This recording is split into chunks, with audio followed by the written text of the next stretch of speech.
Listen up, people. Manscaped have done it again. This time, it's the Chairman Pro, giving you a clean, close shave. The Chairman Pro is waterproof. The Chairman Pro has long-lasting battery life. And you use the code FTM20 and you will get 20% off of this product. Yes, big up, people. 12 man's back. Arsenal Roundabout is back. We've got an elite panel, as you can see. Superb guest lined up today. Big up to everybody that is watching live, that's in the chat. Make sure you do me a favor, hit the like button, hit subscribe, and make sure you click on the link in the pinned comments or in the description for manscaped.com. There's 20% off at the moment in time for Christmas. Use the code FTM20, FTM20, and you'll get 20% off.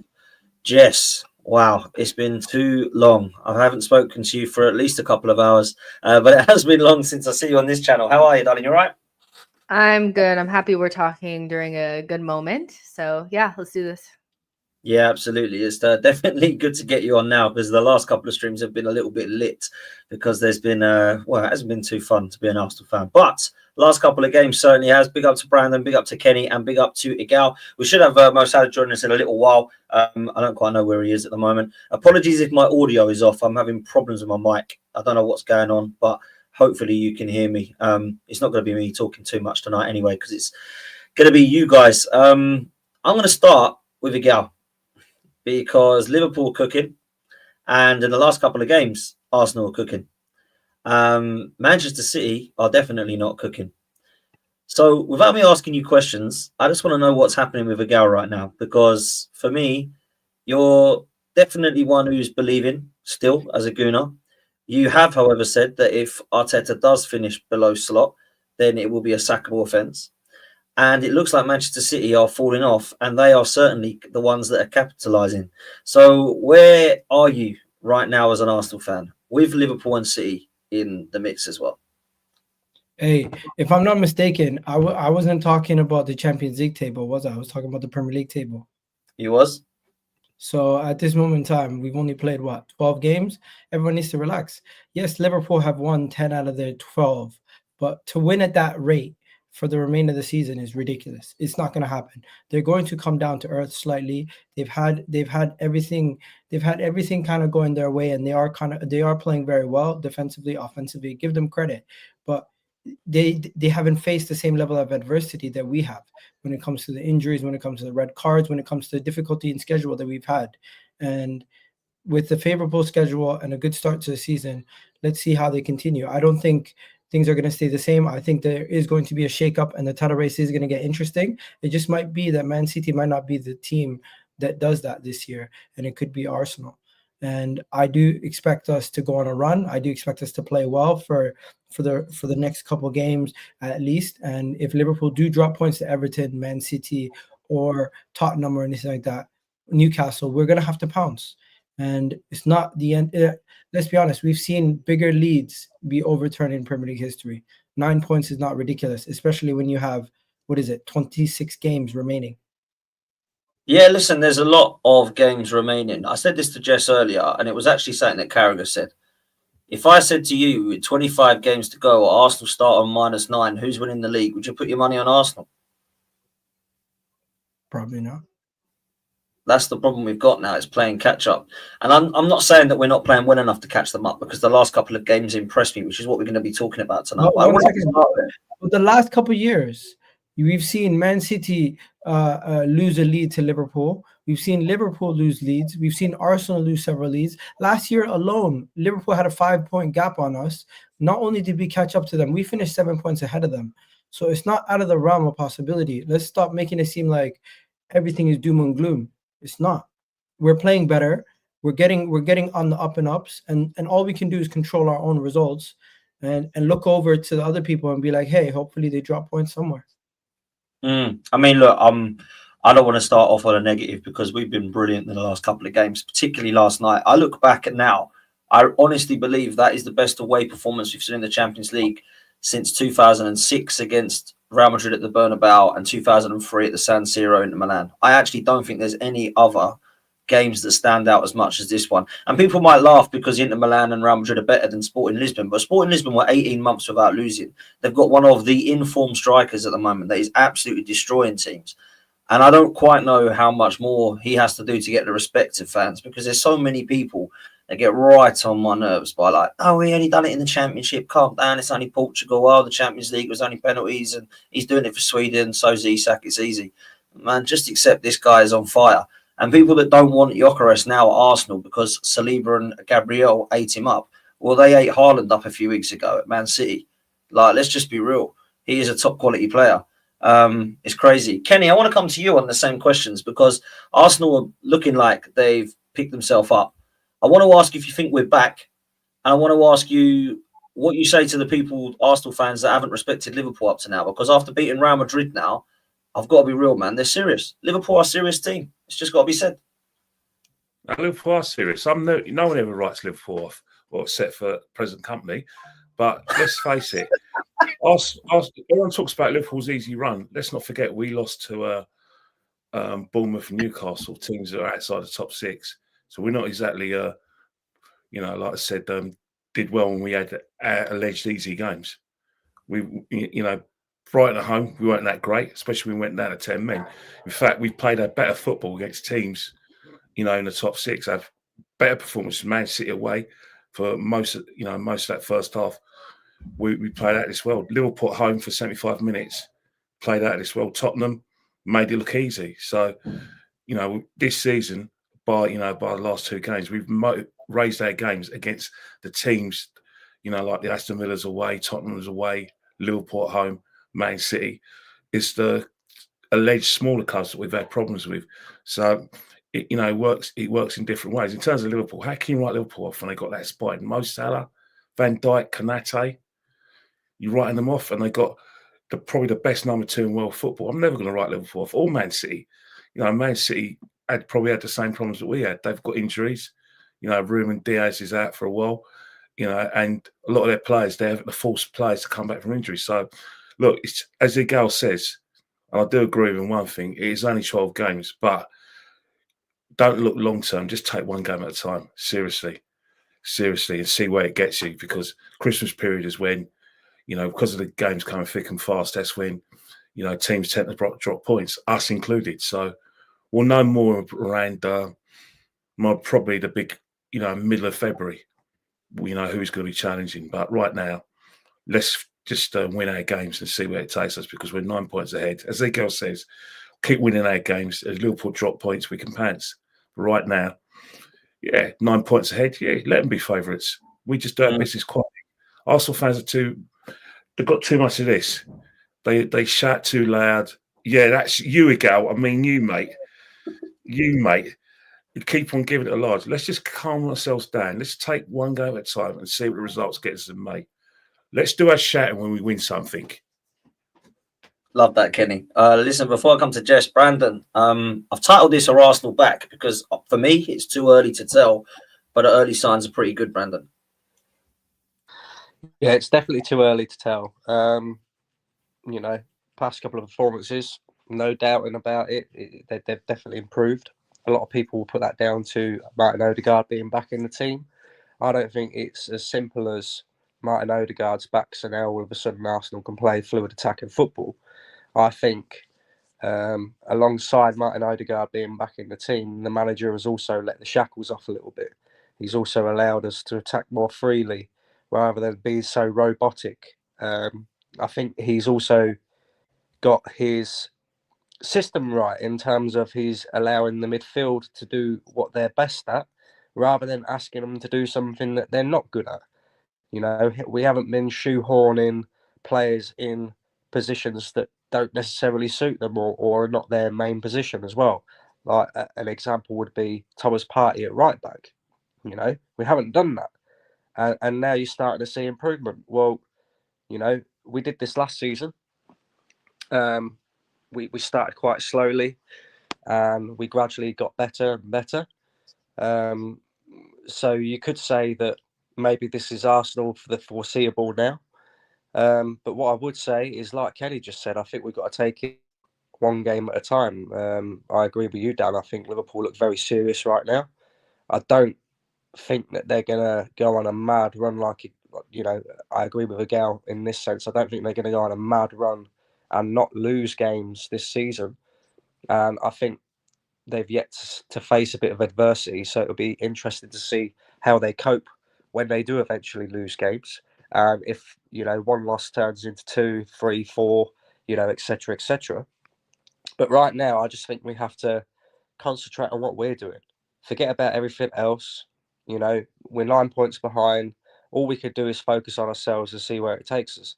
But I definitely think Odegaard being back in the team helps. I think the manager definitely needs to take some credit for allowing our players to he's let the shackles off. I think we're definitely seeing more free-flowing attacking football from Arsenal, which is what we want to see. And that was proved again last night. Not many teams go to Sporting Lisbon away and win, Manchester City. But not many teams go to Sporting Lisbon and score 5 goals. So it was impressive last night. It was impressive against Forest as well, because let's be real, Forest were in really good form. But I don't know, long term, who knows? But it's far too soon to say Arsenal are back. I mean, when you look at our fixtures that are coming up, a lot of people would say we expect wins, and we should expect wins. We should expect to go on a run now. But in our next 3 fixtures, we play West Ham, who I think we can all agree look like one of the worst teams in the league right now. But they are one of the teams that we dropped points to last season that ended up costing us the league. Well, and just like that, he's gone. We lost him. I totally I agree. was just with gonna what say, you're saying. why can't we say we're back to playing good football though? At least we also play Fulham in our next 3 fixtures as well, which is another team that we dropped points to last season that ended up costing us the league title. So it's them games that I worry about. It's them games that I want to see Arsenal, turn them losses, them draws that we had in them games last season into wins. And then we could start to look at, where we could be towards the end of the season. Let's be real. It's not the big games that Arsenal falter in. Our Big 6 record against the big teams is actually really good, and it has been for the past 2 years. Where we faltered is against the smaller teams, the teams that we expect to beat. So, although we've got a run of fixtures coming up where we'd expect to win these games actually worry me more than the games against Man City away, Aston Villa away, the games that we've already got out of the way. So, just concentrate on ourselves. Let's see where it takes us. Igal, sorry, before I bring Jess in, what was it you'd said? I didn't hear what you said. I disagree with Brendan. I think you can say we are back to a certain degree because we are back to having a fully fit squad. We're back to having some of our best players out there, and we look like we're playing much better, obviously. So we are relatively back to our best. We just haven't had enough game sample size for you to say you agree with that yet. I hear that. But we are relatively back to having our best football being played and our best performers on the pitch because Martin Odegaard coming back, you guys clearly see how good we are with him back. And even though Ben White's out, this is why we have so many fullbacks and we got Calafiori because now we have strength and depth in that defensive area. Even though we've had injuries there, we've relatively been okay now. And now that we have Timber and Calafiori and Gabriel and Saliba, and you look at the midfield and the attack, I think this is the best team we can have out there. Well, look, I've got to see more. I agree with you. We've got to see a bigger sample size. Jess, let me come to you because, I feel like there's been a difference in the last couple of games. Why do you think that is? Why is it now that we're seeing the new Arsenal, let's say, as opposed to what we saw at the start of the season in the first few games, which in parts, particularly in the style that we're playing? I think a lot of it is Odegaard. Because Arteta doesn't seem maybe as confident to allow the players to play their game without him. And he just the amount of touches that he takes, he's a metronome. He does so much more than we couldn't even press without him. That's how important he is. So off the ball and on the ball and off the ball, I think he makes a huge difference. And we have our right-hand side back because at a certain point, like even Saka wasn't there. So we have both of them back at the same time. And that right-hand side is really what makes us tick. And like, Brandon was saying, Arteta just let the shackles off. And I think in that international break period, he probably didn't just think, well, when I get Odegaard back, what is it going to be like? I think he thought, what does this team need in order to be better attacking wise? And, so that happened too. And I just think we went back to basics. I think besides just even like the football, like going forward it wasn't clicking. We were actually like not good at the back either. We were giving up really soft goals, and that was really uncharacteristic of us. And I think, you've seen against like Gyokeres, that's Saliba and Gabriel actually look more like themselves. They're obviously still great, but they look like their imperious selves yesterday. So I think just going back to basics, taking the shackles off, getting players back. But the whole like, are we back thing and all that kind of stuff, like, I feel we could be back, but how far behind, are we going to be? What position are we in now that we've dropped so many points? And, I think that's just the thing. It's last season we got back in January and it still wasn't enough to carry us to the Premier League title. So yeah, we could be back and we'll go on a run. But, starting off the season and letting a bad run of form become 4, 5, 6 games instead of just being like a blip seems to be a little bit of like a recurring thing with us. So yeah, I mean, two things could be true. We could be back and still like, I can understand why people have a bad taste in their mouth about the way that the season started. That makes sense.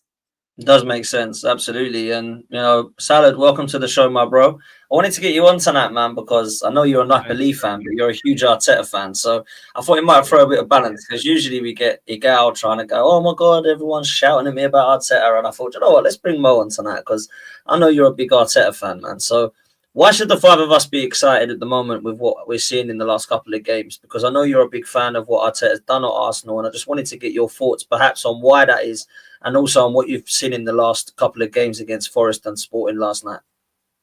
I mean, the so-called greatest manager of all time, Pep Guardiola, without his best player, Rodri, or his most instrumental player, Rodri, we've seen what they're going through. Even last year, without Rodri, they failed to win 4 games, I believe, without Rodri. So missing such a key player in Odegaard, a central midfielder who allows Saka to no longer be doubled, that gets the ball from the back and kind of facilitates so much. Missing that player is very, very hard to place, no matter how good you are tactically, which Arteta is. And you see the difference in just these 2 games that he's been back. He scored 8 goals in 2 games against not bad teams. I mean, Nottingham Forest were in the top 4, top 5 before this week. Sporting Lisbon are on a 18-game unbeaten streak or whatever it was. And just having that one key piece there, it just lets everyone else do better. That's your captain, that's your talisman. He's arguably your most important player. So anyone losing that type of player is going to struggle. I know you'd want to do better and get better at some of these results, because even without such a good player, you should be winning some of these games. And I mean, I understand Jess's point, and that's where the sour taste comes from. But I mean, Arsenal are definitely back, and Arteta and Odegaard is a massive reason for that. Yeah, I think that's clear to see. Odegaard's been unbelievable. I don't think it's just that. I think Mikel Arteta definitely tactically has sorted us out in the last couple of games as well. I know it definitely is easier to look better when you've got Odegaard on the pitch, but our actual style has been better because we're not just lumping the balls into boxes now. Like we were seeing us just cross the ball.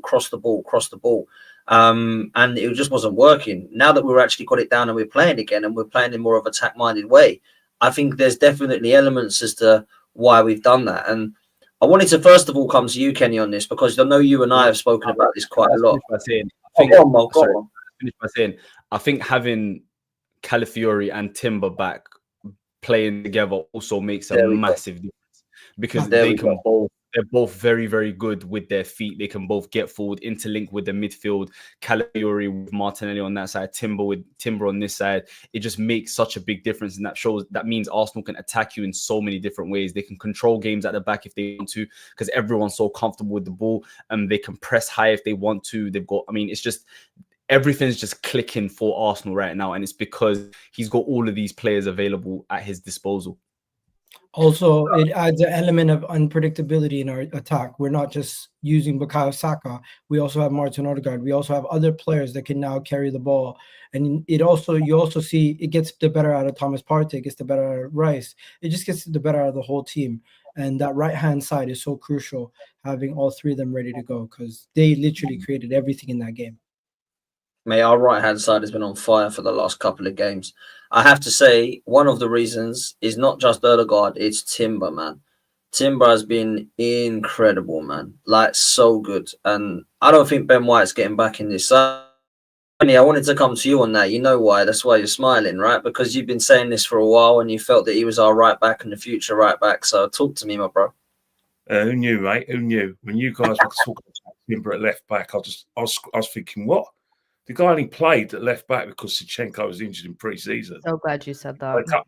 He played a couple of games, and then all of a sudden he's a left back when, you know, he's a natural defender. He's got natural, athletic ability. He's always going to, give his all in that position. But he's brought to the club to primarily play on the right-hand side of the defence and play as an auxiliary centre back. But one thing I would say is that I've got no problem with Benjamin White. Right, he's been a great servant to us, but one weakness Benjamin White has in his game is when teams attack us, especially on left wingers with quick feet, he does tend to struggle, and it drags my guy Saliba out of the centre half to come and sort of give him some sort of like protection support. And then what happens? We leave space in the middle, and Gabriel's got to do it on his own. Now with this guy Timber, not only can he improve when he's in attacking areas, defensively, he's the master, man. He's the master. Keep this guy fit, because if we can keep this guy fit, this guy could go on to be one of our really, really top right backs. People like Sagna. I rated him really highly. I like obviously Lorraine, Lee Dixon. I mean, some pork chop said that Benjamin White was better than Lee Dixon. I'd deal with him. You know that, that pork chop, innit? I can't believe that, man. You know what makes you funny, right? He's been spending too much time with Lyle. You know what else though? Like with Timber too, is me and Dan were talking about this. Like, you're totally right. He's so good defending those like really quick forwards.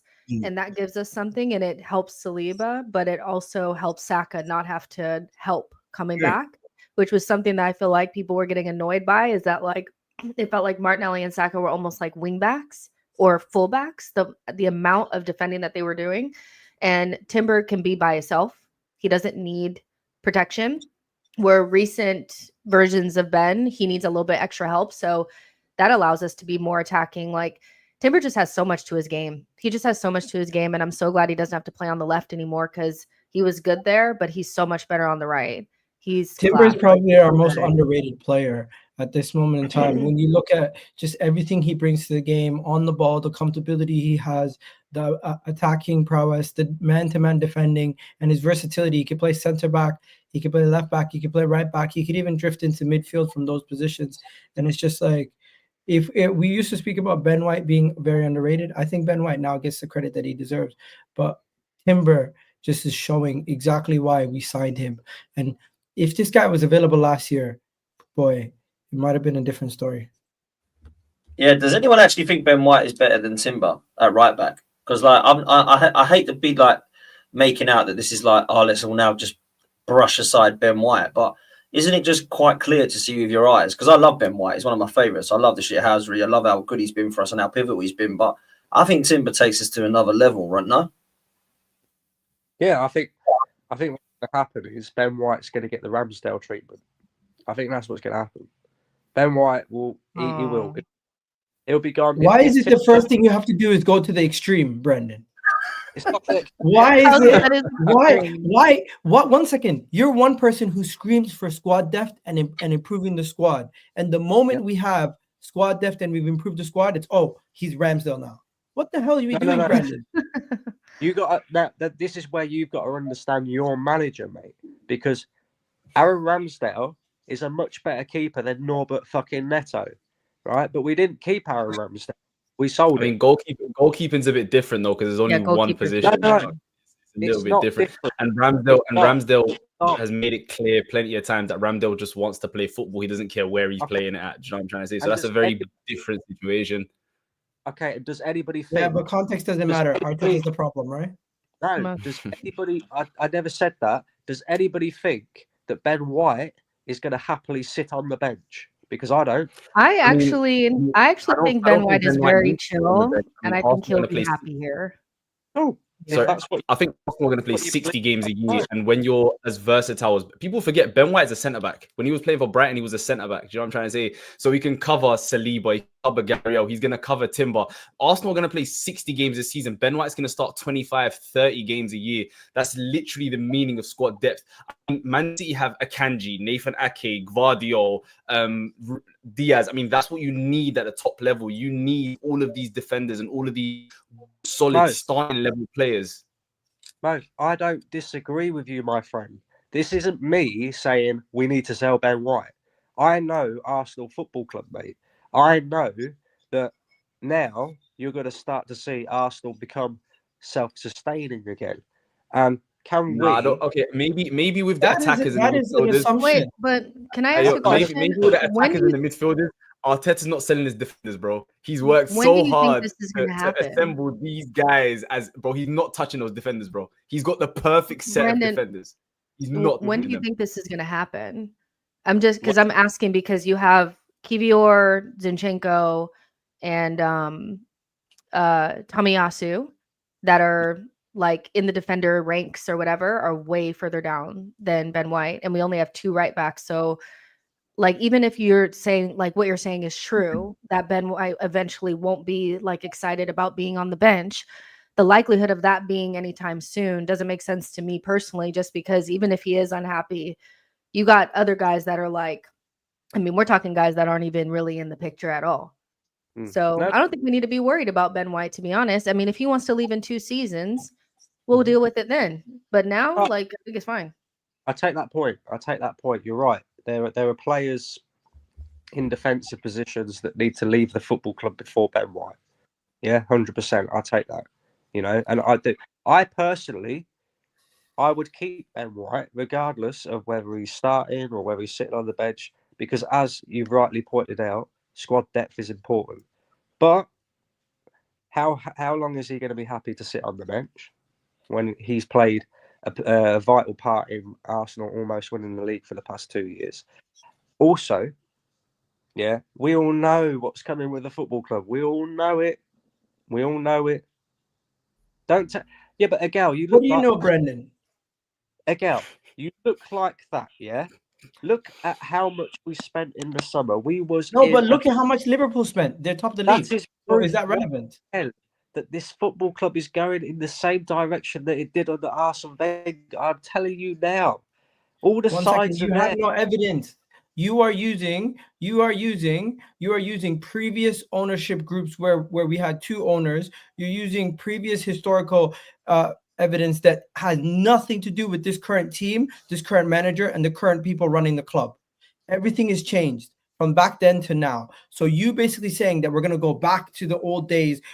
Do you want us to go back to relevance? Like you scream about squad depth, but then all of a sudden you're saying you want us to sell players. You scream about how you want us to improve. We're making those improvements, and all of a sudden you're fear mongering. You're basically telling Arsenal fans, oh, we're gonna go back to being what we were. Why would we? Why would we go back to not strengthening the squad and improving across the pitch? Why would we go back to not being ruthless and replacing players? The same ruthlessness you asked for, you criticized when Arteta does it to Ramsdale. I honestly don't know what you want, Brandon, because you want us to be successful, but in order to take those steps to get success, not everything has to be done the way you want as a fan. There's things that they are going to do that we might disagree with, i.e. signing Kai Havertz, and sometimes it works out better than we expect. Well, quite clearly, Agal, you haven't listened at all to anything that I've said, or you've selectively picked out what you want to hear, because at no point in what I said did I say I want players to be sold. At no point did I say I want Ben White to be sold. At no point did I criticise Mikel Arteta for selling Aaron Ramsdale, right? At no point have I stated that I want Arsenal to go back to being a self-sustaining club. I am just merely pointing out that the signs are already there that we are becoming that club again. What Look signs? Look at the last couple of January transfer windows, right? When Arsenal have needed something and we haven't dipped into it. Did we Does not bid anybody 55 million for hang on? Caicedo? Does anybody? Yeah, but we didn't get it over the line. That's my point again. No, right? but but that goes against your argument. No, it doesn't. Does It anybody does, here? because the money's there. You said yourself last week you do not believe that Arsenal will go out in January and get any players. Yeah. So I don't believe they'll get what we need. Yes. We all agree we need players. Yes.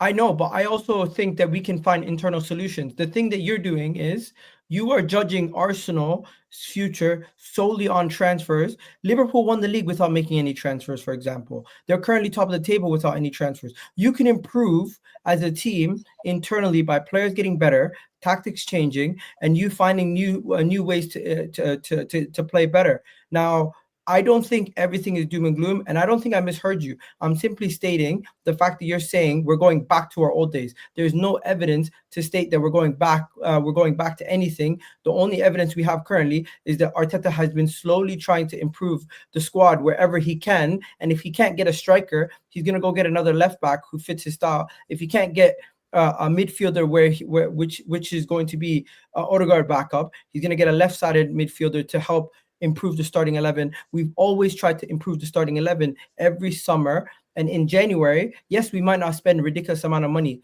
but it's not like we haven't had the money there to attempt to make those bids. Guess what? If the right player's not there, the club and the people running it have made it clear that they don't want to go and spend above and beyond on players that they're not 100% sold on. We wanted Modric, the money was there. We ended up with Trossard. We wanted Caicedo, we ended up getting Jorginho. It's not, the money is there. It's just we couldn't get the deals done. What's your thoughts then as a panel on I hate talking about January all the time and transfers all the time, but there is links today and there's a lot of people talking about it because of Gyokeres. So I just want to open this as a panel. Gyokeres, Isak and Ferguson are the guys that are linked with us, which clearly means Arsenal need a striker. Everyone wants a striker, right? I don't think we're getting those names in January. If I'm honest, I put it out there, but some people might disagree and think that we're going to do something. I've kind of got two questions. Are we going to do anything in January to bolster it? And if we are, what positions do we think we're going to get? Because those strikers that we link with are all very different. No. In a word, no. No. We're probably not going to do anything in January. If we do, it'll be something small, but we already did something small in the summer. So yeah, I just don't see, because mostly just because the January window is just so difficult to do business in. I think Igal did make a good point about when we went in for Caicedo. It wasn't necessarily that we didn't get Caicedo because we weren't serious. We didn't get Caicedo because he wasn't really for sale. They made it really obvious that it wasn't for sale. They were like yelling at us to not make any more bids. So players from teams that like they need those players, we're not going to get them. The East, you think Newcastle in the situation that they're in are going to sell us their best player? Probably not. Gyokeres, probably not. So you're looking at players that are on the outskirts of their teams or player out of favor. That's how we got Jorginho and Trossard. Those were good like signings, but we basically did those because I think that the club really felt like we were in a good position to win the league. And if we're still get to January and we're 9 points off, I don't see them making any decisions to try to help us get closer to Liverpool, because it'll be like, why? You know, we're far off. If we get to January and we're still 9 points behind or, 8 points behind or whatever, I just don't see them making any moves. So, and I told Dan this on my show too, that I wouldn't even really want to make any permanent or serious moves until we get a sporting director in. I think that that's the biggest signing that we can possibly make from now until the end of the season. And until that person is in, we just deal with what we got.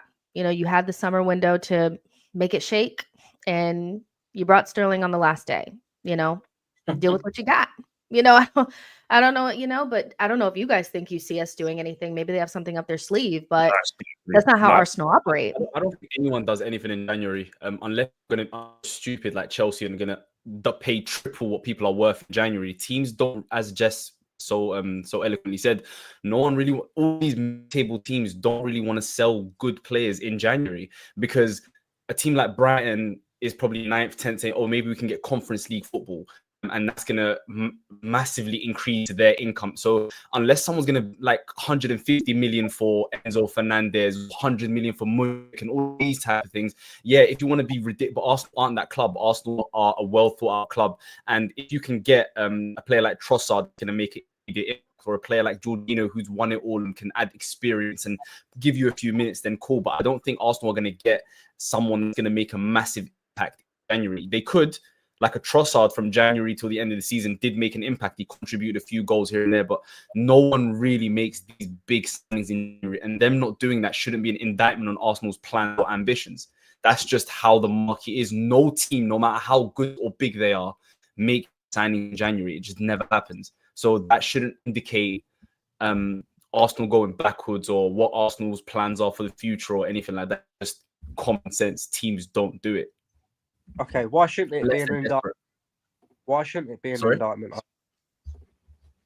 Because nobody does it. If you're going to indict Arsenal for it, you have to indict everyone for it, because no one does it. Okay, perfect. Nobody does it, yeah? Because it makes sense. Hang on. Financially, it doesn't make sense, because the same player that you're going to get for 85 million in January is going to cost you 40 in the summer. Yeah, listen. You're absolutely right. As you rightly explained, nobody does it because the market in January is so inflamed that, like you just said, you could end up paying £100 million for a player that you could get for £40 million in the summer, right? So my biggest problem is if that's the case, right, and we know it's the case because Arsenal haven't done anything in January for the past 2 years, right? So we know that the January transfer window is the hardest window that you could buy players in. And we're not that sort of club that's going to go out and do that. So do more in the summer. That's my point. Why are we finishing the summer transfer window in a fucking profit? But you sound like somebody yelling at clouds. The summer's finished.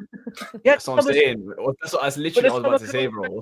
Yeah, but the summer could also be the reason why we don't win this league. This is the point that me and Dan always make, right? Look at Man City. Man City are falling apart right now, and Liverpool were the one capitalising. That should have been us, and it probably would have been Liverpool us. Didn't make any signings this summer. But Liverpool didn't make any signings this summer, though. So what is the point you're making? But I feel like it's a little bit disingenuous to say, well, Liverpool didn't make signings, because the point that Brandon's trying to make about them capitalizing is that we were meant to be that team, but we didn't get close enough. But they have the players that we kind of still need in our squad, like somebody like a Salah, and you could. Saka's a great player. I'm really not trying to shit on Saka, please. Like, I love Saka down, but I feel like he needs some support from another player that's going to offer that type of like X factor clinical finishing. And so I think it's beside the point that Liverpool didn't sign anybody. It's meant to be us, because we were meant to fill those holes. Yep. Liverpool have those players in their team already, because they had their Alisson and Van Dijk summer. They have Salah. They have those players. So they could have went through that summer window and not did anything really. Plus, they don't have I feel like they're better in adversity than a lot of other teams. I feel like us in City got that kind of like where you're missing that one player and it's like you can't win a game kind of thing. But that's just me. But yeah, it should be us. Like the season that they're having, that should be us. And it's not. And it sucks. I think Liverpool's not fall off, but I think Liverpool's bad patch is coming. Like, we tell them this every single year and they don't want to listen. Like, winning games in the 85th minute and just scratching and climbing through games isn't sustainable, and it's not going to last. And at some point in the season, they're going to drop points as well. And do you believe that Arsenal will capitalize when they have that drop and dip? Do you think we'll capitalize? Arsenal are going to do this. I think Arsenal are going to do the same thing they did last year after this point of the season, which is go on this incredible run where they just win so many games. And because it's not Man City that they're chasing and that it's Liverpool, I think Arsenal are still in a pretty solid position. If it was Man City now and Man City are playing with a 9-point lead, I'd say it's over. But the fact that it's Liverpool and they've shown over the last 8 years that when they're in a title race, they somehow at some point don't do it, then I think Arsenal will win it still, Salad? That's Do you think right. Arsenal will win it? I genuinely believe Arsenal are still in a very, very strong position. Because for me, it was always between City and Arsenal. I know Liverpool look good and etc., but I still believe Arsenal are in striking distance, because we've seen it over the last 2 seasons where Arsenal can have a half of a season where they're practically perfect.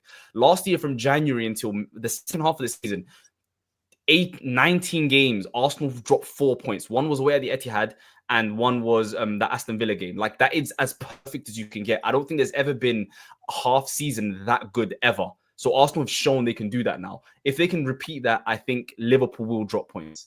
Definitely. I think you're right. Can I just say, I think you're right. Liverpool will drop points. The difference here is Arsenal, over the past couple of seasons, have failed to capitalise on other teams dropping points, right? We have to capitalise on Liverpool dropping points. Also, I don't think Liverpool's fall off that people are expecting is going to be anything near a catastrophic fall off. They've still got, let's not forget, they've got players in their squad that have won the Premier League before. They've got players in their squad that have won Champions Leagues before. With Liverpool, Arsenal haven't got that. This crop of players at Arsenal haven't won together. Yeah, Van Dijk, Salah, Alisson, Trent, all that. The whole spine of that Liverpool team were the Liverpool spine when they won the league, were the Liverpool spine when they won the Champions League. These are not average players. These are players that have been there, done it before. They know what. But these are also the same players who've fallen off. These are also the same players who've had extremely bad runs. These are also the same players who've had moments where they've dropped their heads and look like they couldn't win a game at the end of the season. I do think Liverpool, the way they've been playing this season to start the season, they've come out very hot, but you could potentially burn out come the end of the season. It's very difficult to play the way they're playing for the entirety of the season. Where Arsenal, we could be peaking later in the season, and you could see us have a similar situation where we go on a run, and Liverpool, who have not yet faced Man City away, who've not yet faced Aston Villa away, Tottenham away, and all these tough grounds, and they've gone to the Ipswiches and the Crystal Palaces. When the fixtures swing and they start facing some of these tougher games away from home, they're going to have a tough time. And you know how you spoke about us having a good schedule versus the top 6? Well, Liverpool had a pretty bad schedule versus the top 6. I don't think they won. They won one game last year against the top 6, if I'm not mistaken. So when they do face these teams, I do expect them to start dropping points. And if Liverpool go and get a 100-point season and they go on to win the league, fair play. But from our perspective, all we can do is continue to win our games and look over at our opponents, and when they do drop points, we'll be ready to capitalize. And I disagree with you, Brandon. We have been in situations where we've capitalized on other people dropping points. Liverpool, for example, last year Liverpool were top of the league for a decent portion of the season, probably more than Man City. Guess what happened? They started dropping points. Who capitalized? Arsenal. Man City at times dropped points throughout the season. Who capitalized? Arsenal. Yes, we did not win the league, but if you're going to basically judge everything we've done over the last 2 years and say it's irrelevant because we haven't won the league, then why are we even talking about it? Well, Agal, 1 minute. It is irrelevant. Football's about winning. We haven't won the league. You're going like this season. No, I'm saying, why do we keep talking about history? No, 1 minute. At the same time, 1 minute. You're talking about Liverpool. You're discounting everything Brandon said about the players. They got world-class players. They got a spine. That's why I'll never write them off. You're writing off players like Mo Salah, Van Dijk, who many people believe that is the best centre-back in the country, not Saliba. So I'm different from you. I'm going to respect Liverpool for what they are. I'm going to respect Man City because of what they've done. I am respecting them. Don't think I'm let me finish. Let me land. All I'm saying right now is that, remember last season, the reason why we went on that run and we didn't finish where we should have done is because we were playing catch up because of our bad form in thing, and that's one of the reasons why people like Brandon are thinking, you know what,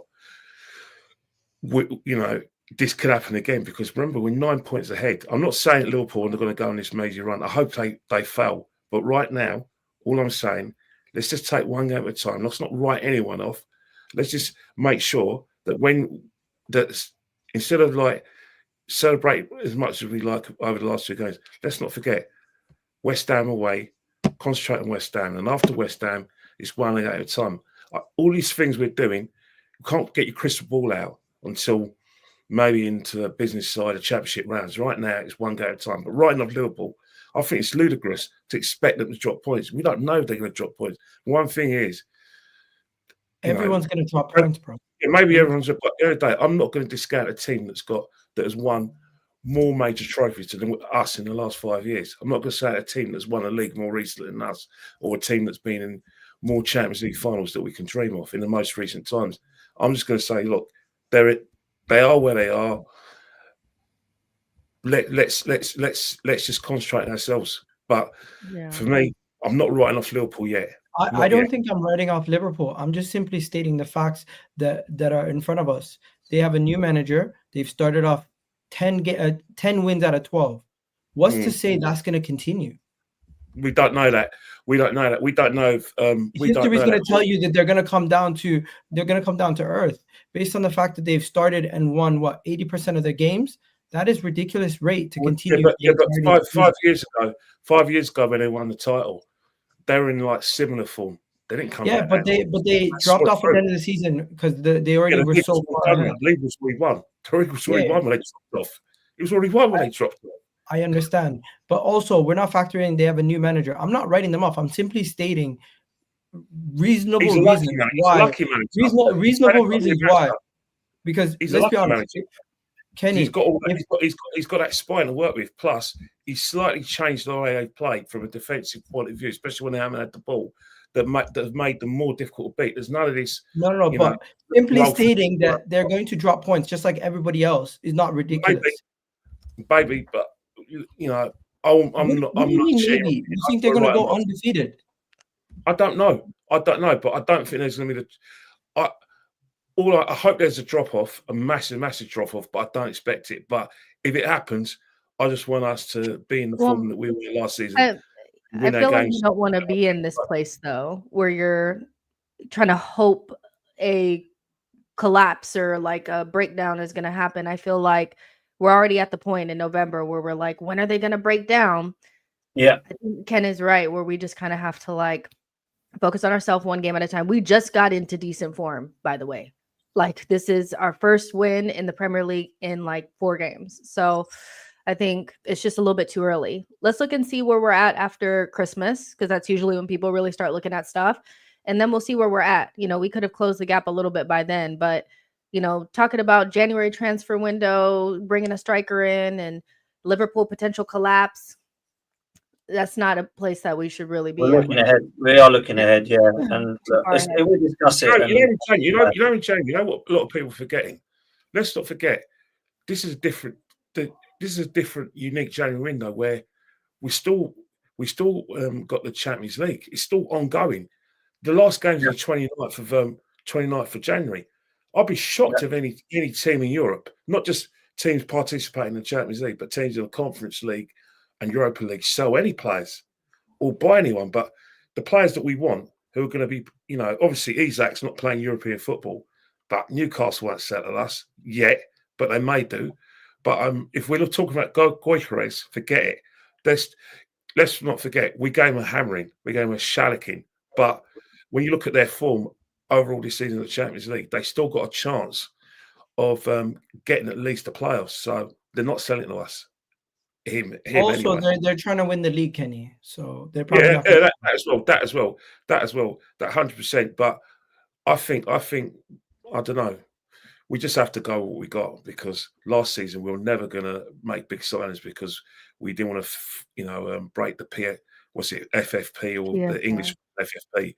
So it was always about making a profit from selling our assets.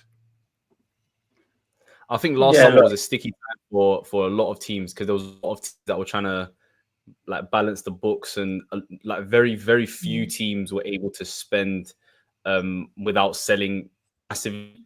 So I think last summer was a bit of a sticky period for a lot of teams. So again, not an indictment on Arsenal. It was just the way things were set up. It was an unfortunate summer where where financial fair play were just on everyone last summer. So I think if things were changed a bit, Arsenal probably would have gone for a more out-and-out striker or more of a difference maker. And I think they will this summer, hopefully. But obviously, you don't want to win the league this year, so what happens in the summer is not gonna like impact what happens now. We need something now, not in the summer. Yeah, you're right. Go ahead. Sorry, when Dan. do you want to peak? Do you want to peak? Do you want to peak at the beginning of the season, or do you want to peak later in the season? Because we've been in this situation 2 years ago. We peaked very early before the World Cup. We had a really good start to the season. We had a decent lead. Yeah, But I mean, every I don't, second it's not you're about, looking behind for your me, it's shoulder. not about peaking though. I feel like even when we're Same. just, I don't think we want to be this far behind. I think we want to be even with consistent. Want to be performances. consistent. Yeah. I think this might be favorable to us. We have good fixtures. We're going to be catching up Liverpool, and the pressure's on Liverpool every game. They're the ones ahead. They need to maintain it. We'll find out, and I hope you're right. I hope that we peak now and we keep going on a run. Let me do some of these super chats, and then I've got some questions to close to throw at some of the panelists, which would be good fun actually. Suj, big up to you, my bro. Absolute legend. Super chatting again, man. You are a hero. Says big up down in the panel. Kanate came off against Madrid tonight, injured. Not sure how serious it is, but he may miss against Man City. They do have Gomez and Konsa, but that is a big miss for them because he has been phenomenal. I do want to touch on that game a little bit later, but big up to you, Suj, absolute legend. Big up also to S. Ronnie, who is now our newest member, absolute legend. Thank you so much, my bro. Really appreciate you. Michael also says, Ed, like you said, Jess, Edu leaving, will it make a dent in our transfers? Well, at the moment, if we want any transfers in January, we don't have a sporting director. So I guess at the moment, it's just, Mikel, who do you want? And then they try and facilitate it, or more likelihood, we can't do anything because we don't have a sporting director. Wait till the summer. That's probably what will happen at Arsenal. So we'll see. And Salah, this one's for you from SG, who says, Mohammed, you said it on Dan's stream that Arteta is going to win the league in 2 years and players like Saliba will stay because of Arteta. Based on what? Because players like Saliba are loyal to themselves when it comes to trophies. Have you got anything to say to that, Salah? I did too specifically. I said Arteta will win the league in the next few years, and my basis on that is that Arsenal are. I mean, people banter and agenda Arsenal, but if you look at it, Arsenal still have one of the youngest average ages in the Premier League, and they are one of the 2-3 best teams in all Europe. Saka's nowhere near his prime. Saliba's nowhere near his prime. Calafiori's 21, 22 years old. When they bought Calafiori, I thought, wow, they have their centre-back partnership for the next 8-10 years. Like Saliba and Calafiori are going to be that centre-back partnership over the next 8-10 years. It's not old. Declan Rice is not that old. Arsenal, people underestimate how good Arsenal are already at such a young age and still such early start, like an early phase in all of this. Like I know people don't like Arsenal and people want to like make fun of Arsenal our phase 5 years, but Arsenal are still very, very young, very, very young. Like, can you imagine what this team will look like in a year or two when these guys are closer to their prime, when Saka kind of grows? By the way, Saka's one of those players that I've seen grow every single year. He's improved something in his game. Next year, it's going to be something else. They're going to get better and better. So there's no doubt that, obviously, considering health and considering finance and things like that, I think Arsenal are going to win the league at some point. Like, you put an Isak in this team and all of a sudden it's the best team. Bro, I think Alexander Isak changes lives at the Emirates, bro. One signing, and I say this to you on every time I come on this podcast, bro. I think if there's one player in the entire world that you guys can sign that changes everything, is Alexander Isak, because he's just so perfect for your system. The reason you guys got Gabriel Jesus and Havertz was to have a number that instincts and does all of that, but both of them aren't as clinical.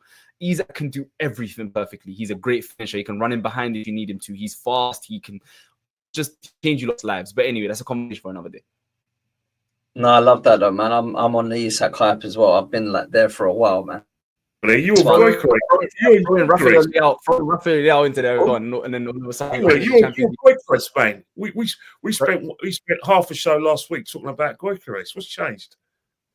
I mean, I've always wanted. To be fair, I think Gyokeres is amazing as well, right? I think if you have Gyokeres in your team right now, it improves you guys massively. But I just think in the way that Arteta wants to play with, players that can do various different roles on a football pitch. I think Isak fits that role a little bit better.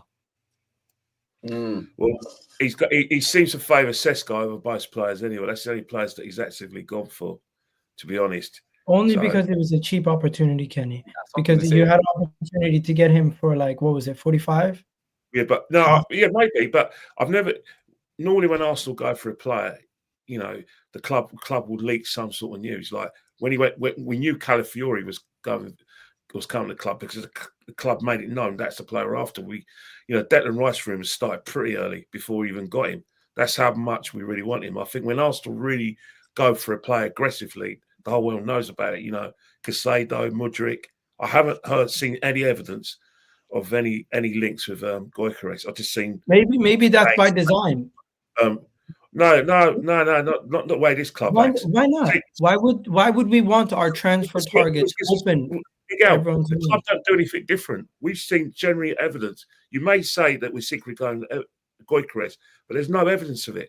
But with Casado and Mudryk, there was genuine evidence that we were going for him, just like Declan Rice and everyone else. But we're in November. Yeah, but look, we're not going for Gyokeres. Why would you show your cards? Actually, we go for Gyokeres. Look, Miguel, I watch all these conspiracy shows as well, mate. You're not the only one. There's no evidence that we're going for Gyokeres. None at all. No. I agree with you there. I don't think we're going to sign Gyokeres in this window. But I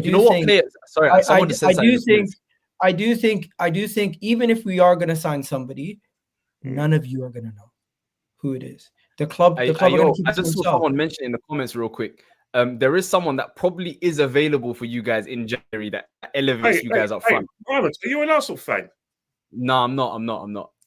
Okay, yeah, because I was thinking, hang on here, the way you say you guys, I'm thinking, hang on here, man. I thought you were one of us. So there is a player that comes to mind. And you support? I'm a Napoli fan. And I was just literally just talking about one of my players. Fair enough. Okay. One of my players that's available is currently on loan at Galatasaray. Right, fair enough. Yeah, I think Victor Osimhen could be available for relatively decent amount of money, and that could elevate you guys significantly from now till the end of the season. Is another really young option. Do you think he'd come and do you think he'd bang, Salad? I think with the chances that you guys create, and you know how you were saying the problem of you guys crossing too much, that will be a luxury when you have someone like Victor Osimhen in, and that gives you a whole new dimension. Now you can do the interchange and stuff. You can do the fast transition stuff. You can cross it in and just lump it into the box if necessary. People underestimate. I mean, Victor Osimhen's biggest issue has been injuries. Every single time he's been on the pitch, he scores. There are only 2 players in Serie A ever that have a better goal-to-minute ratio in Italy. It's Cristiano Ronaldo and R9. Like every single time he's on the pitch, he converts. Another injury prone Don. He is injury. I mean, that's the only indictment on him. He's injury prone.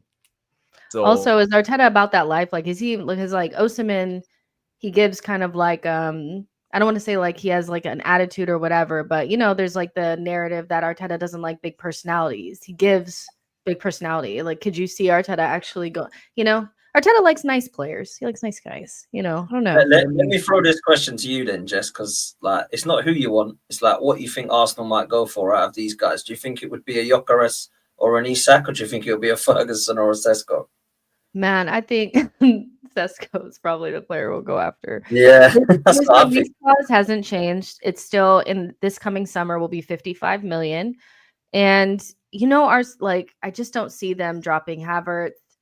265,000, per week for Havertz is a lot to have just sitting on your bench. And so like a Sesko would give them the opportunity to allow Havertz to stay the number 9. And then Sesko could kind of be like the younger player developing.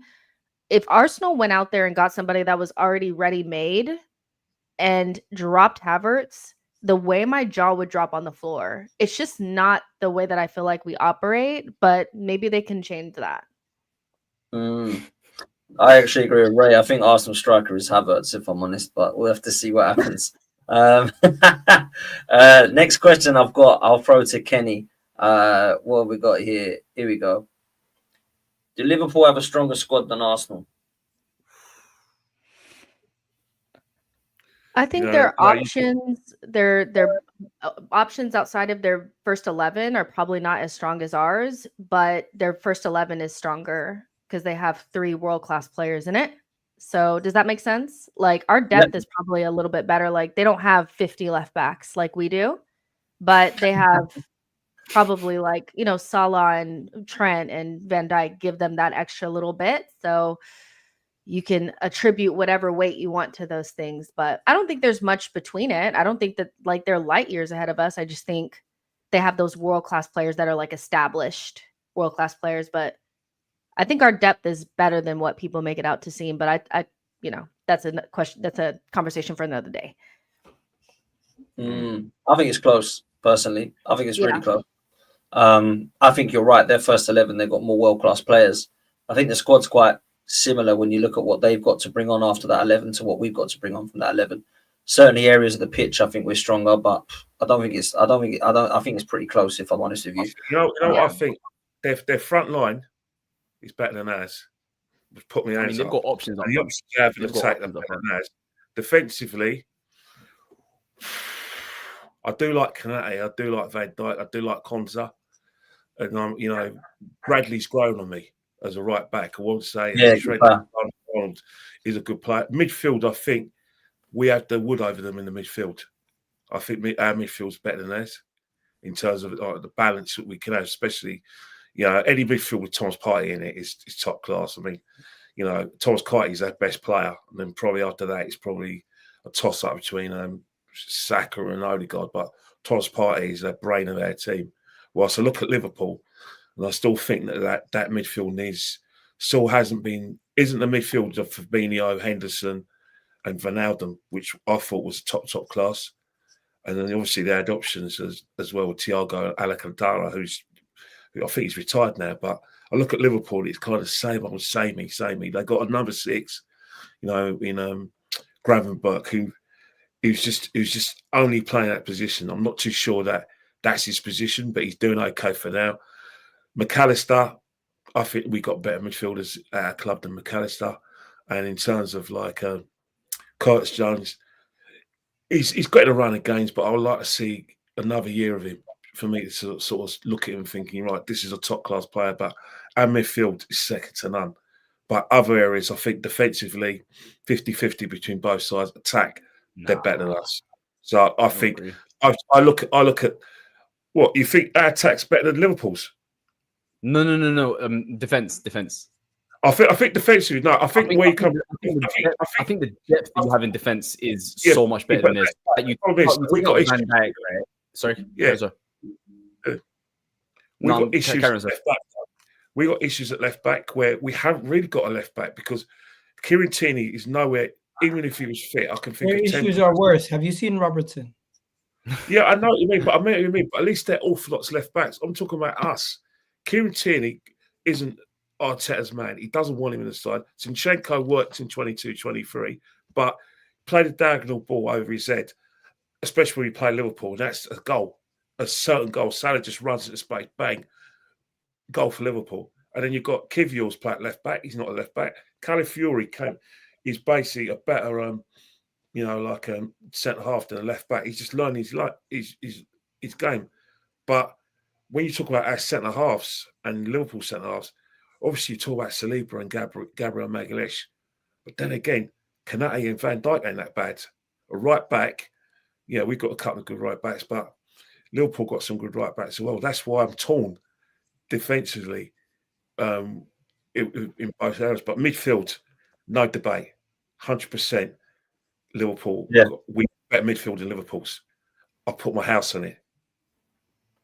Interesting, man. Interesting. Let me chuck this next question in. Oh, where's it gone now?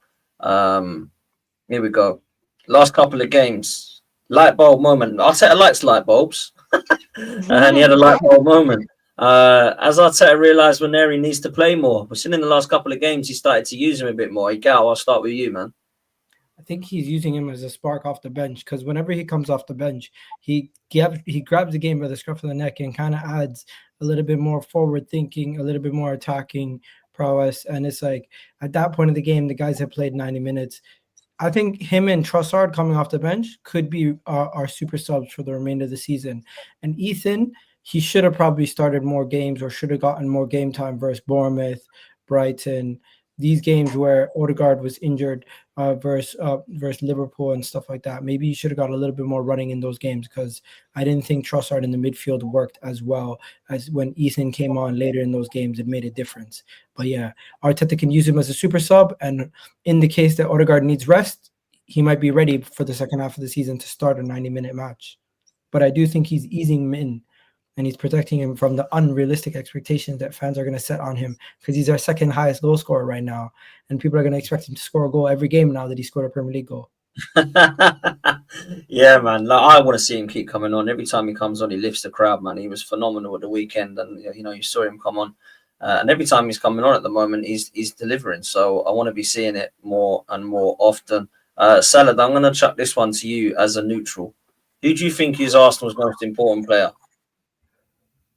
This is very difficult. I'm stuck between three. Obviously, Odegaard, we saw how it looked when he wasn't there. I can't imagine. Let's be serious. So, we couldn't get the ball. I can't begin to imagine how Arsenal would look without Saka. But I might lean towards William Saliba. Yeah, that's what I think. I think Arsenal's entire philosophy is built on the foundation of those two centre backs, and I think Saliba is the better of the two centre backs, and I think slightly he's probably more important. The honest truth is there's numerous players, if they get injured, you're going to see a massive drop off in performances because they're just that good. But I think our most impactful player is probably Martin Odegaard. The player who produces the most output is Bukayo Saka, and the player who offers us the most stability is probably Saliba. So I do hear all three of their importance. But if there's one player who you remove them ruins everything for us, I think if you remove Bukayo Saka, we have no end product. You can make an argument for all three of them. You can make an argument for all three of them. It's really the three of them. I feel like we've seen enough. I don't see how you could watch us over the last 5-6 games and not, like, literally Odegaard came straight back in and we could actually look normal. When Saka's not out there, we can't access the right-hand side. Nobody knows how to get into the box. And Saliba's injury collapsed us. We have 3 DMs that are all very good. We have like an embarrassment of riches at DM. Partey, Rice, and Jorginho. As long as Odegaard's in there, that midfield will be fine. Like, it's those 3, and it's not even close. It's just, yeah. I mean, even Marino looks like a solid football player in these last couple cameos with Odegaard on the pitch. Like, because he is.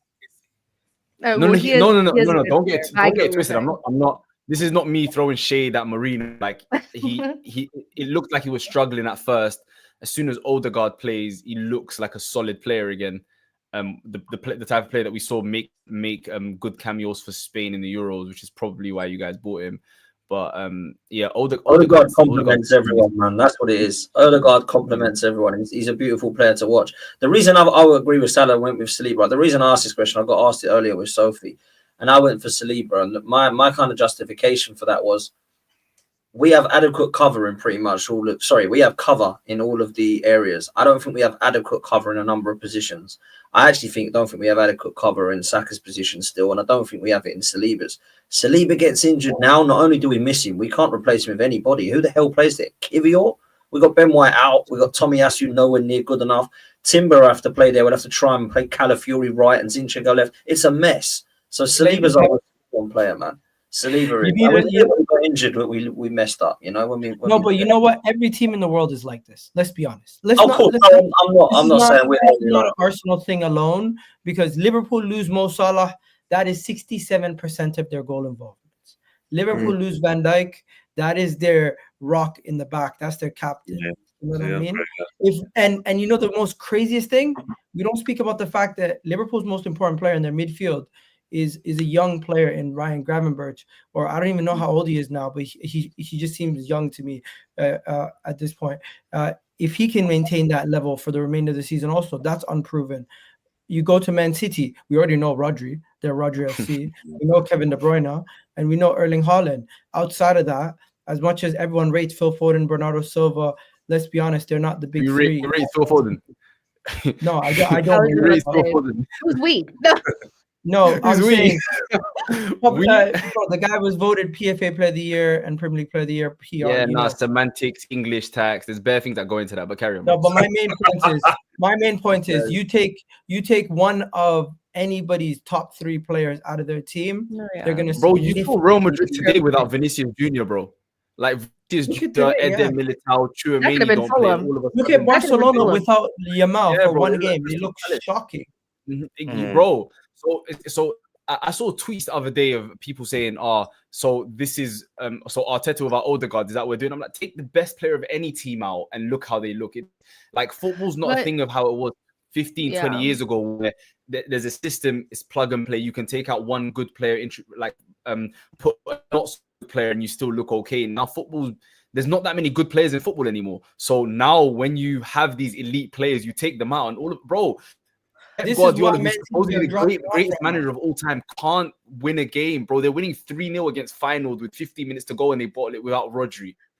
This is why I was saying Man City are falling off right now, because the last couple of years they had so many squad depth players that were so much better than everybody else's squad depth players, to the point where you look at their bench and they have literal stars that would be stars for other teams and be like their best player. Now they look at their bench, they got Rico Lewis and friggin' what do you call it? I don't know who the other guys are, but a lot of players that are underwhelming off the bench. And Man City no longer have a B team that can get top 4. I don't think their B team right now will stay up in the league. Well, hey, bro, without Rodri, Pep Guardiola's one game away from being sectioned. Like that's how much it's falling apart with these guys. But at the same time, I think we have to be a little bit like, as much as it's like, okay, well, they're doing bad without Rodri, so it makes sense that we did bad without Odegaard. Arteta still needs to have better, like he has to have a better plan B than what we had, because anybody could have told you if Odegaard got injured that it was going to be bad for us. And no, Emil wouldn't have been the answer, or Fabio. So I agree with you getting rid of those players, but you have to have a better plan B, because we can't just not win games. But just were we that bad? Were we that bad in the sense that we played Man City? We're back. Look at some of the games. Look at some of the games. Look at some of the games, though. Look at some of the games. For example, we managed quite well. I think where things started to go wrong. You know what I'll say though? Was when we started getting red cards, Jess. I get what you're saying. Like here's red cards are getting we need to stop with the red cards. Like we need to stop with the red cards immediately. That red card that we got against Bournemouth was a valid red card, and we weren't winning the game before that because the first 30 minutes we were diabolical. The one versus Man City was justified. But I don't care about Man City. Man City have won they've won so many trophies that I don't care about. Like what we're talking about Arsenal right now. No, I'm saying the game that we played, Trossard's red card versus Man City, was that just? It was just soft, man. What's wrong with you? You kicked the ball away in front of the referee. What's wrong with you? Were you sick when that happened? I had somebody tell me that, like, I was ignorant because I didn't understand that we had been robbed all season, and I just feel like that's our disease. Like our disease is like we take no responsibility and we want to blame it on the refs all the time. The refs are crap. They are, but we didn't do everything we could to be better in that situation. Arteta needs a better plan B. I don't think the performances at the level that they were at, despite us being able to get some results, is good enough. I think Newcastle was like, that was bottom. Like that was our rock bottom. And we shouldn't have been that bad. We shouldn't have been able to not muster a chance. They scored in the 11th minute and we never looked like getting back into that game. And I don't care how good Odegaard is. I'm an Odegaard stand down. That just doesn't make sense to me. So, yeah, hopefully Arteta's thinking about that. Yeah, listen, let's bring a couple of these in before I come to the last question, which is a little bit more difficult before we close. This one comes in from SG. He says, Tony Adams was an Arsenal captain and lifted a league title when he was 22 years old. Arsenal had young players, the likes of Nasri and Fabregas, and guess what? They left to win trophies with other clubs. And do you know what? At the time, I remember not blaming them. A lot of people were hating on them, but I remember not blaming Ashley Cole and Van Persie and Fabregas. If the club doesn't match the players. Yeah, but Fabregas is a snake. He's a snake. Yeah, but that's because he went back to Chelsea, not because he left Arsenal. No, it's how he left the club. Come on. Last game of the season, at Fulham away. Instead of being with his teammates, he's at the Spanish Grand Prix, and then pre-season, all that carry on to get a move, not even letting us go in auction. And then he comes out with the biggest BS I ever heard, that, Arsenal had an option me, didn't buy me, when he already agreed to join Chelsea. Look, you're winding me up now. Every time you mention first Fabregas, I get wound up. It's not to make like that. Let's not mention Fabregas. Kenny gets violent. Fabregas again. One of the best midfielders ever. But anyway, Yeah, he was. Man. He was. A Chelsea legend. A Chelsea legend. AMT says honourable mention is Raya. Without him, will our defence be as solid? I think Raya's been brilliant this season. I think that's a fair mention. And Party as well. I was in the Raya wars when people were telling me that there was no difference between him and Ramsdale. Needless to say, I won. So thank you. I will take my flowers. Kenny was on that bandwagon with you, man. Trust me. Friends of Aaron, I think Kenny calls him. I did try to tell you and Lee last year, mate. Remember? You did say it a while ago, man. You did say it a while ago. Especially last year. The way he started, there actually wasn't a difference. I was like, I can't see a difference between this guy chucking him in the net and Aaron Ramsdale chucking him in the net. Both of them were awful. I remember me and Northside saying, I think we need an upgrade on both of them. But Ray has definitely improved. Anyone for Kenny versus Igal charity boxing match? Big up. I'd go for that. You up for that, Igal? Igal, I've met you, Igal. Me and Igal I've met a few times. Yeah. And Igal's a lovely person because every time he always says out at me. I'm a boxing fan and I hate all these. Everyone wants to be a boxer, Jake Pauls and all those KSI. I mean, KSI, he fights like he's like a giraffe. He ain't got no technique whatsoever. All this misfit boxing, just get rid of them. Let's stick to the real thing on the 21st. Usyk versus Tyson Fury. Get your money on Usyk to win by I agree. Like I said, by a unanimous decision. Because that's boxing. Everything else, everyone to be a boxer. Nah, leave that, man. No charity boxing between me and a girl. Also, I don't think it would be fair. We're not in the same weight class. No, it wouldn't be fair, mate. We scored a goal against Chelsea and Kenny nearly broke my neck standing next to me the other day. So I always say when you come to football with me, make sure you're not around me when a goal goes in. Because tell you, if you next to me. It's funny. Well, my dad never stands next to Kenny. He always stands next to me and puts me in between him and Kenny all the time. That's what happens because he ain't going to stand next to Kenny. I thought, my God, he's going to break my neck. Look, I've got two questions to close, and they're a little bit more difficult. Do you know what? I'll put this one to Salad because he was just talking about players leaving. What do you think would be the best scenario for this one, Mo? Would you rather Saliba leave Arsenal or Arteta leaves Arsenal? One of them's got to go in the summer. What are you doing? Is that even a question? Yeah, it's probably Saliba. You'd rather let Saliba leave or Arteta leave? I mean, you can replace a player, you can't replace the system. And I've said this to you plenty of times. I feel like the only reason Arsenal are in the title race is because of Arteta and the system. I don't think these Arsenal players are that good. You've got 3 or 4 really good players and a bunch of other players who aren't as good. And I feel like, Martinelli and Havertz shouldn't be in a Premier League title race in a front three. So it just shouldn't be the case. But the reason they are is because Arteta's the manager and he's built this team from the ground up. That's just me personally. I'm going to disagree with Salad. I'm getting rid of Arteta. But what else are you saying? What are you lot saying? Would you say the same thing about Lobotka or your midfielder? Yeah, of course, bro. It's Antonio Conte, bro. But you guys should know this, like Dan and Arteta. You guys should know this, right? I'm always manager over player every day of the week. I'm sick of this whole new stuff where it's all manager out. You know what? I can't believe that. We watched a player yesterday that should have got sent off. That is the player that everybody has been earmarking as the player that we would replace Saliba with if we needed to. And he was ass, Diamande. Wait, which player? And so for me, it's like when you look around, man, he was so poor. We're not going to be able to replace who are we talking about? Like Arsenal is Diamande? never.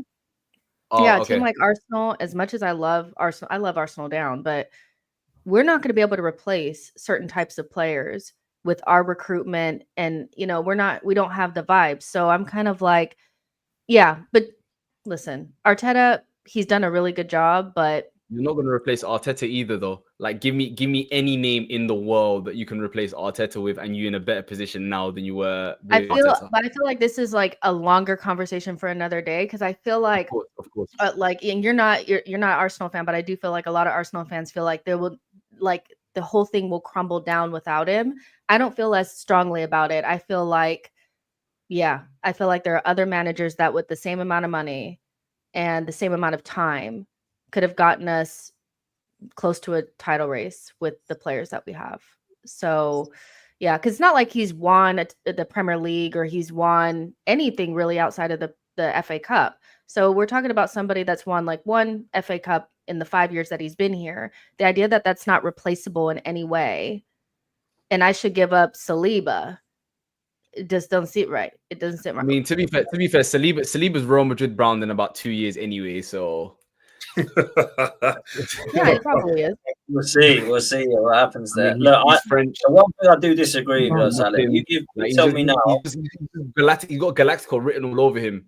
Like, Yes, you can make that argument with any of our good players, though. The argument is always like, you're going to lose all these players because it's not just Saliba. People will come knocking for other players. Yeah. Do I want to lose this group of players because Arteta's not ready to lead us to major titles? No. Because we'll never replace this group. We've seen it before. We're still trying to replace. We've tried to replace Xhaka for 2 years. We can't even replace him, and he wasn't even world class. You know what I'm saying? The honest truth is, we are on borrowed time with, I feel like, Saliba specifically, because he's one of those players who could be the best in his position for damn near years. You know what I mean? He's the second. I would say right now he's on level with some of the best in the world, and he's 23. Think about it. Van Dijk was 27 when he was considered in his prime. This guy's 23 and he's performing as good as some of these players that were in their prime. So eventually he will probably be Arsenal's record sale. We can I believe that. But right now we're not looking to sell. Right now we're I think 120 mil easy for Saliba. Yeah.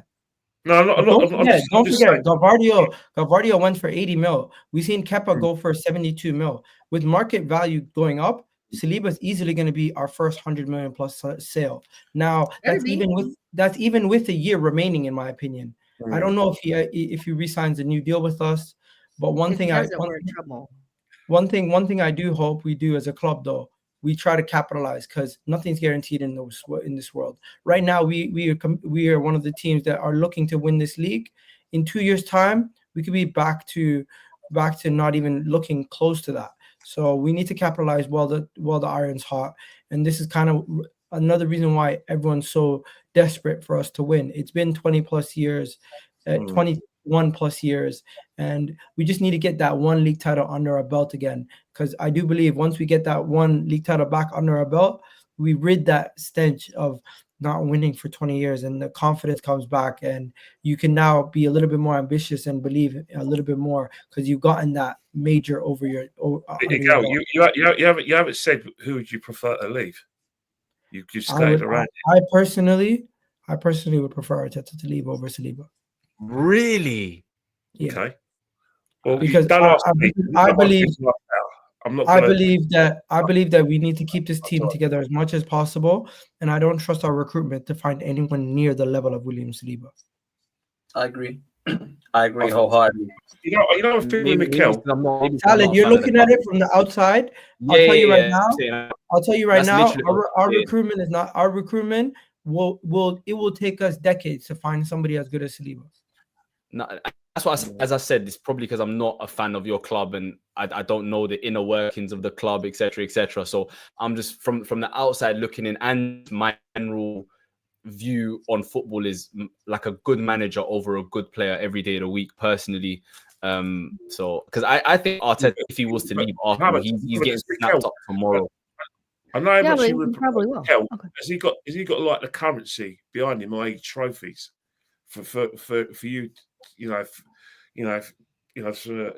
cement what you're saying, because at Arsenal, there's a lot of fans. Obviously, the majority of fans are Mikel fans. They do respect him, they do like him, and they do think that he's the right man for the job.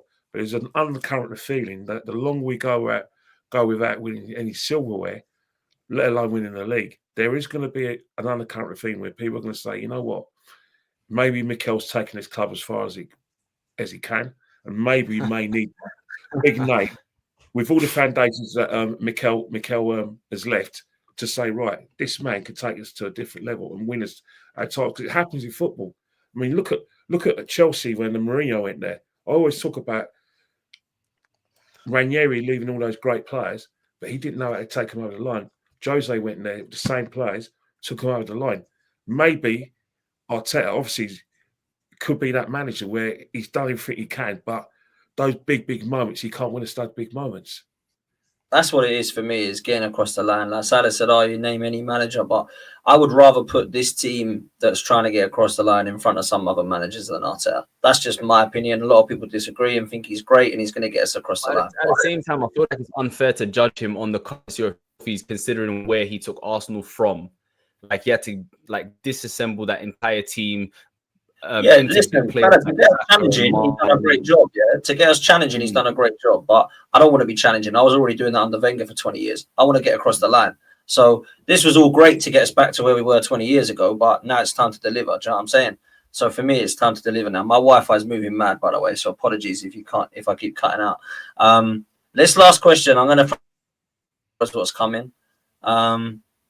You said that below was finishing below Arnie Slot's Liverpool is a sackable offence for Arteta. What are you telling me, Agal? Is the season over? I don't know. Everyone's No, but if he does, the bets. Listen, we're talking about Liverpool. We're talking about Arnie Slot. They're playing well. Let's relax. It's nothing. There's no guarantee in football. There's no guarantee in football. And if I'm not mistaken, Man City podcast, when Arsenal were so far ahead, they weren't thinking about, Arsenal guaranteed now going to go on to win. If I'm not mistaken, Manchester United, when they were ahead of us in '97. You guys probably remember it better than me, but did we have this mentality where a team so far ahead of us, doom and gloom? No, we had the mentality we're going to take it game by game. We're going to get ourselves up for every game. Our performances and our results have to start matching up and take it game by game, and we can win. Really and truly, Liverpool could drop points their next game, and it's a 6-point gap if we win our game. Then they could get a draw the next game. It could be a 5-point gap. Football, things change quickly. So I remember a year ago, me and Brendan were on stream on the Football Terrace yelling at each other, talking about players are this, players are that. And the next week, what happened? Man City dropped points. We were back top of the table, and he looked very silly. So I'm not going to sit here and say, hey, Arteta has to keep this team going, and all he can do is continue to perform. And I would judge him at the end of the season.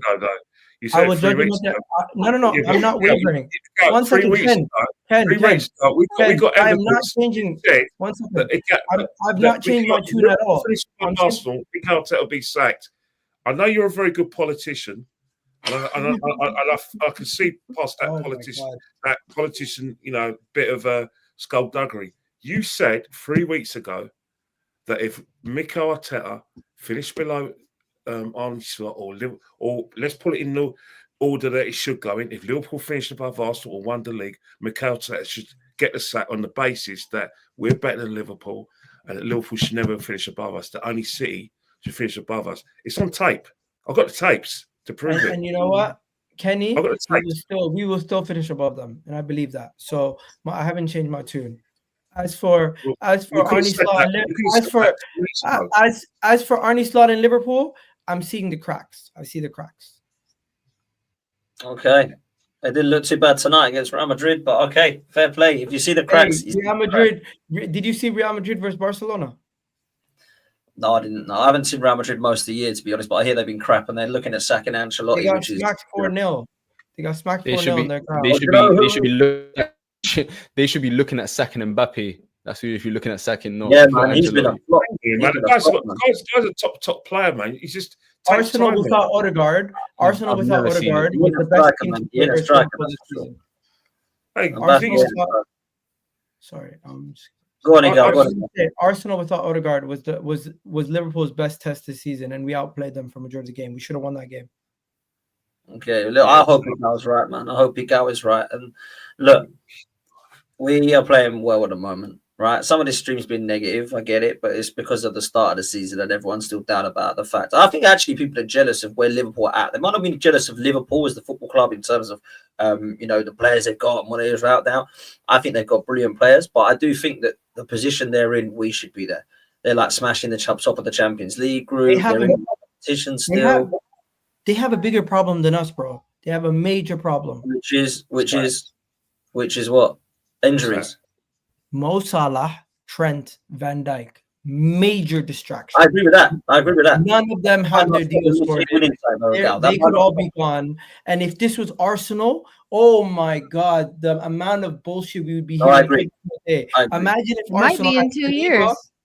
Imagine if Arsenal had Saliba, Saka, and Odegaard all running down their contracts right now to the end of this year. Yeah, it's a sackable offence. What they've done at Liverpool is they all should all be sacked. The head should roll. It is a joke. Absolute joke. I remember 2 years ago the stories I was hearing.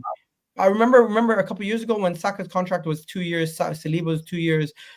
They were going crazy. These guys could be gone January. They could get pre-agreements to other clubs. Trent is going to go Real Madrid. The other two. Trent can have an agreement with Real Madrid in January, still playing to compete for a league title.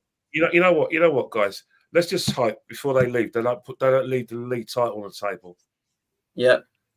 Ken, how about you get excited? Get excited. Let's get excited. I always get excited. You know what? You always see me every game. I'm not going to tell it. Even if we finish like in the bottom half of the table, I'll still go. I love match day. No, you're gonna see some good football. Can't get rid of me that easy, mate. What's that? Huh? You're gonna see some good football. We're gonna get back into this. I think we're playing good football, and I hope it continues, man. Otherwise, I'm gonna have to. If we go back to what I was watching, go on. Before we go, I have to ask you a question. Go on. Who's the best number 6 at the club, eh? Thomas Partey. Thomas Partey, right? But I still think Rice is number 6. I still think Rice is a 6, not an 8. But it's a good question. Okay. You know what? If we start playing the way that we did, I'm gonna have to actually try and get into cricket with Kenny, which is a sport I hate. Because I can't watch much more of that at the start of the season. I'll tell you this now. It's a cure for England, New Zealand's on at the moment in cricket. I'm getting a bit tired, so I might put it on and snore away as it's on in the background, because that is a cure for insomnia. That sport. It's a gentleman's game. Listen, people, we've come to a close. Big up to every single one of you for all of your super chats, and thank you. Some of those questions I was asked to put in the panel, so thank you all so much for those, and of course for you guys for answering them. Big up to you, Mo Salad, absolute legend, for coming on. Really appreciate it, bro. And I know it's hard coming onto a stream where you're not a supporter, but you are a lover of Arteta, so it was good to get you on tonight. A little bit of balance for Igal, who's normally got. You can have him at Napoli. Sorry? You can have him at Napoli if you want. Igal. I can have Igal at Napoli. Arteta. Salah would take Arteta. If Conte went, he'd take Arteta. I'll take him right now. You would take me at Napoli. I don't know. Arteta first. But big up to you, man. He'll win a lot at Napoli. He'll win the Champions League, the Super Cup. Conte will probably win the league, man. Conte will probably win the league with Napoli, man. They have a 4-team like title race right now. It's like 6 teams. There's 6 teams separated by 1 point. Inter Milan or Napoli, it's going to be, man. Tell you. Yeah, but it's going to be we'll see. It's I would never write off Conte. I know Conte got the Spurs lurgy, but that didn't mean he was a bad manager. That's why he walked out on him, because it was just a shambles. For me, he's always been a quality manager. So we'll see, man. But big up to you, sir. Big up, Gal. Make sure you go with Gal Talks Football. Make sure you follow Kenny Ken on Instagram. And Jess, how can people follow you? And big up to you for coming on again, darling. Yeah, you could just put Chino's Arsenal in the search bar, and I'll pop up. Love that. Make sure you do that, please, people. Make sure you hit like and subscribe on this one as well. We've only got no, we've not even got 200 likes, people. Come on, let's get 200 likes. There's been about 500 of you in here throughout the whole thing. So make sure you hit the like button and hit subscribe. Make sure that you go over to manscaped.com, use the code FTM20, get 20% off for Christmas. Big up to you. Go and spam Lee Gunner's chat because he's ranting and raving at the moment as ever. So I'm going to redirect you over there. And we'll see you later, people. Take it easy in a bit.